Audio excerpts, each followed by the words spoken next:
नमस्कार, मेरा नाम है ऋषि और आज हम बात करने वाले हैं जीन के बारे में।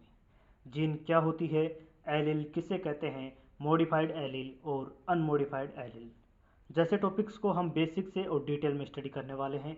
तो आइए जानते हैं जीन किसे कहते हैं। आज जैसा कि आप सभी लोग जानते हैं, हमारी बॉडी सेल से मिलकर बनी हुई होती है और हर एक सेल के अंदर क्रोमोसोम होते हैं। क्रोमोसोम के अंदर डीएनए होता है। डीएनए का कुछ पार्ट ऐसा होता है जो कि किसी कैरेक्टर को लाने के लिए रेस्पॉन्सिबल होता है। दूसरी तरफ देखें तो डीएनए का कुछ पार्ट ऐसा भी होता है जो किसी कैरेक्टर को लाने के लिए रेस्पॉन्सिबल नहीं होता है। जो डीएनए का पार्ट किसी कैरेक्टर को लाने के लिए रेस्पॉन्सिबल होता है, हम उसे जीन कहते हैं। डीएनए का वो वाला पार्ट जो किसी कैरेक्टर को लाने के लिए रेस्पॉन्सिबल होता है, हम उसे जीन कह देते हैं। और जो पार्ट किसी भी कैरेक्टर को लाने के लिए रेस्पॉन्सिबल नहीं होता है, हम उसे जीन नहीं कहते हैं। जैसे हमने एक क्रोमोसोम लिया है, इस क्रोमोसोम के अंदर डीएनए है। वो वाला डीएनए का कुछ पार्ट जिसने आरएनए बनाया, आरएनए से प्रोटीन बनी और एक कैरेक्टर आया है, हाइट वाला कैरेक्टर। अगर आपसे पूछा जाए कि इस हाइट वाले कैरेक्टर को लाने के लिए क्या इस क्रोमोसोम में उपस्थित पूरा की पूरा डीएनए जिम्मेदार है? नहीं। आप कहेंगे नहीं सर, सिर्फ इस कैरेक्टर को लाने के लिए एक segment of DNA he responsible है, तो हम इसी सेगमेंट को जीन कहते हैं।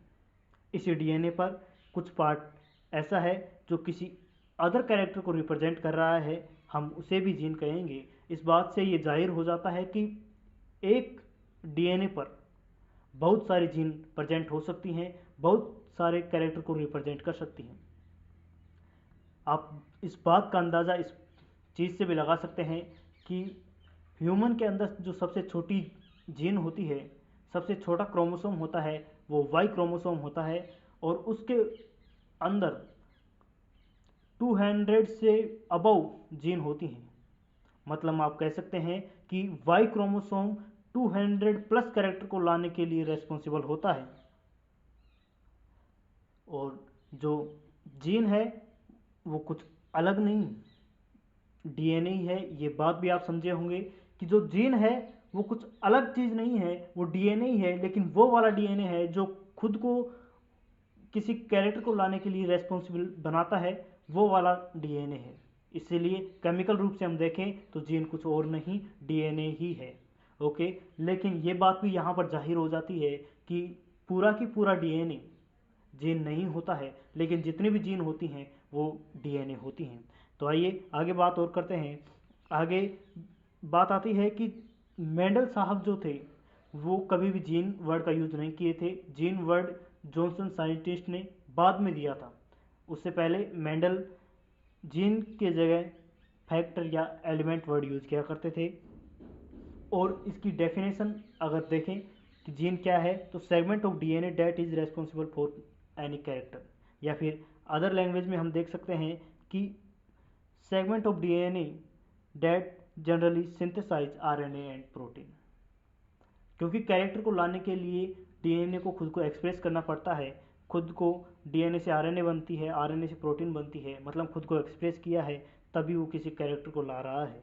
इसीलिए segment of DNA that generally synthesise the RNA and protein, ये जीन की डेफिनेशन हो जाती है। और आगे हम बात जैसे कि कर चुके हैं, old gene are DNA but old DNA are not gene. आगे बात करें कि जीन को यूनिट ऑफ इनहेरिटेंस कहते हैं। जैसे किसी पेरेंट्स के पास हाइट वाली जीन है, अब उसको ऑफ स्पिन में जाना है, उस कैरेक्टर को ऑफ स्पिन में भी जाना है, तो डीएनए का वो कौन सा पार्ट होगा जो पेरेंट्स से बच्चे में जाए ताकि उसकी इनहेरिडिटी हो? तो आप कहेंगे कि उस कैरेक्टर को लाने के लिए, पेरेंट्स में हाइट वाले कैरेक्टर को लाने के लिए जो सेगमेंट रेस्पॉन्सिबल था, जिसे हमने जीन कही थी, वो जीन अगर पेरेंट्स से बच्चे में भी चली जाती है तो बच्चे में भी वो कैरेक्टर आना स्वाभाविक हो जाता है। तो आइए इससे फिर आगे बात करते हैं कि एलील क्या होती है। हमने जीन को समझा कि जीन क्या है, एक बार जीन को फिर से रिव्यू करते हैं कि जीन क्या है। डीएनए का वो सेगमेंट है जो किसी कैरेक्टर को लाने के लिए रेस्पॉन्सिबल है। और या फिर हम कह सकते हैं कि डीएनए वो वाला डीएनए है जो कि आरएनए एंड प्रोटीन का सिंथेसाइज करता है और किसी कैरेक्टर को लेकर आता है। ओके, और जीन को यूनिट ऑफ इनहेरिटेंस भी कहते हैं। आगे बात करते हैं कि एलील क्या होता है। एलील को समझने से पहले हम एक बात समझते हैं कि होमोलोगस क्रोमोसोम क्या होते हैं। जैसा कि आप जानते हैं कि किसी के पास भी जब कैरेक्टर आता है तो एक क्रोमोसोम मदर से, एक क्रोमोसोम फादर से आता है, और ऐसे एक पेयर ऑफ क्रोमोसोम बनता है। ये क्रोमोसोम जो होता है, ये दोनों क्रोमोसोम आपस में सिमिलर होते हैं, सेम साइज और सेम शेप के होते हैं। यहाँ तक इनके ऊपर उपस्थित जो जीन होती हैं वो भी सेम होती हैं। अगर ऐसी कंडीशन देखी जाती है तो हम उसे होमोलोगस क्रोमोसोम कहते हैं। और हर एक क्रोमोसोम है उसके ऊपर जीन होगी, किसी न किसी कैरेक्टर को लाने के लिए रेस्पॉन्सिबल होगी। जैसे हमने एग्जाम्पल लिया है होमोलोगस क्रोमोसोम में। होमोलोगस क्रोमोसोम में देखा, एक क्रोमोसोम है जो जिसमें एक सेगमेंट से आरएनए बना रहा है, आरएनए से प्रोटीन बन रही है, और एक कैरेक्टर को लेकर आ रहा है टोल। उसने खुद को एक्सप्रेस किया है और एक कैरेक्टर को लेकर आ रहा है। ऐसे ही दूसरा क्रोमोसोम है जिसने भी खुद को एक्सप्रेस किया और टोल वाला कैरेक्टर लेकर आ रहा है।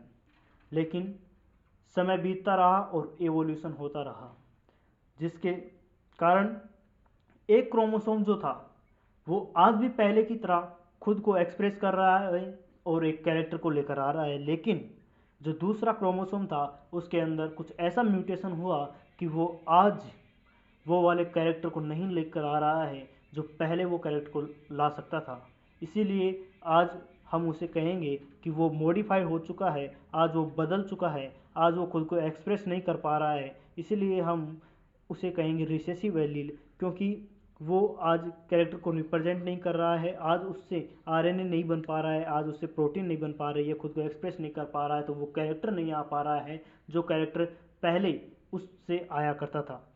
ओके, इसीलिए हम उसे रिसेसिव एलील कहेंगे। और जो पहले वाला क्रोमोसोम है जिससे कि आज भी कैरेक्टर पहले की तरह ही आ रहा है, हम उसे डोमिनेंट एलील कहेंगे। ओके, जो आप ये भी बात जान लेना चाहिए आपको कि एलील जो होती है ये म्यूटेशन से बनती हैं। एलील किससे बनते हैं? म्यूटेशन से बनती हैं। और होमोलोगस क्रोमोसोम के सेम लोकस पर प्रेजेंट होती हैं। सेम लोकस का मतलब है कि सेम पोजीशन पर, जो उसके सेंटर है क्रोमोसोम के, उसके सेम लोकस पर प्रेजेंट होती हैं। एनसीईआरटी कहती है कि किसी भी क्रोमोसोम, दो होमोलोगस क्रोमोसोम में जीन जो हैं उनका सेम होना ज़रूरी नहीं है, वो डिफरेंट भी हो सकती हैं। इसके लिए उन्होंने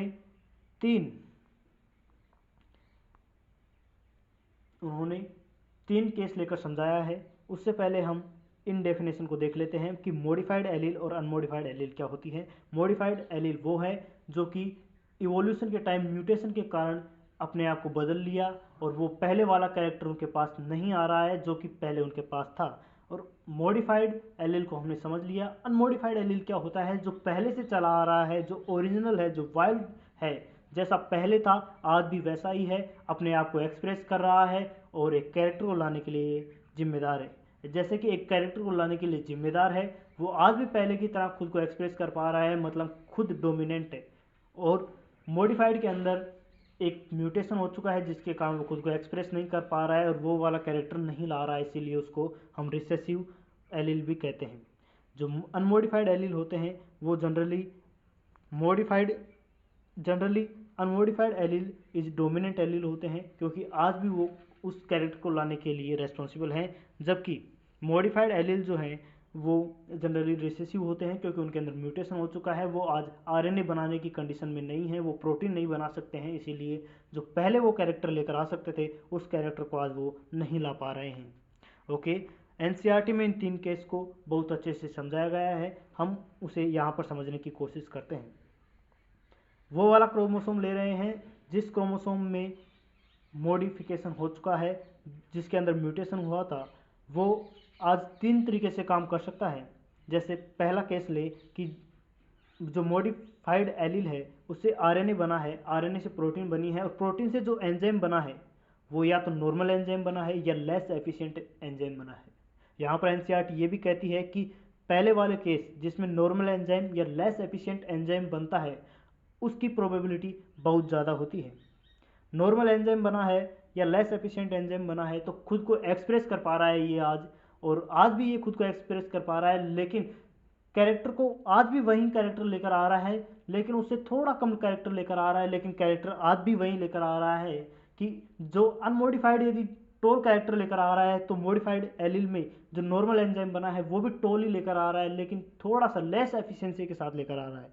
सेकंड केस में है कि आरएनए से जो एंजाइम बना है वो नॉन फंक्शनल एंजाइम बना है। अगर एंजाइम नॉन फंक्शनल बनता है तो आप जानते हैं कि एंजाइम सब्सट्रेट को प्रोडक्ट में नहीं बदलेगा और वो वाला कैरेक्टर नहीं आ पाएगा, जैसे कि अनमोडिफाइड टोल लेकर आ रहा था तो यहाँ पर नॉन फंक्शनल एंजाइम बन चुका है जिसके कारण वो वाला कैरेक्टर नहीं आ रहा है और कैरेक्टर ड्वार्फ रह जाता है, इसलिए हम इसे कहेंगे रिसेसिव।